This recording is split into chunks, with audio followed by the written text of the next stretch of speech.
Let's do some drywall.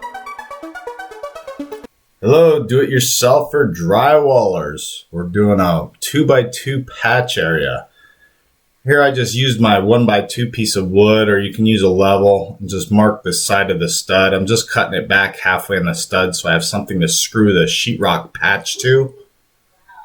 Now I'm cleaning up the bottom edge, cleaning up the patch. You want a nice square patch area. Always add sheetrock screws to your outside of your patches.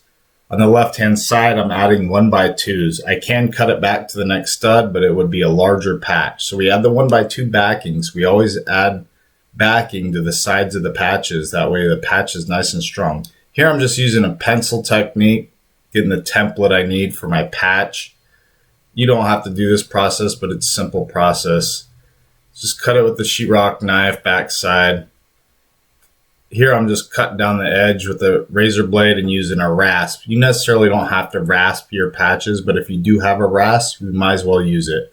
Here I'm adding sheetrock screws. This is 1/2-inch sheetrock, so the screws are about 1.25 inch, 1.5 screws work for 1/2-inch sheetrock. Add plenty of screws every 2 to 4 inches. Make sure your outside edge is nice and secure. Scrape it with a 6-inch knife. Then I always use fiberglass mesh tape. There are 2 types of tape, fiberglass and paper. Always use fiberglass tapes. It's more airproof. It's easier to work with. Here I'm using a 5-minute quick set mud. There are 5 minutes, 20 minutes, 40 minutes, 90-minute hot muds. If you're not comfortable using these hot mud technique, you can always use a joint compound. Nice thick mud I'm filling in, pre-filling the seams.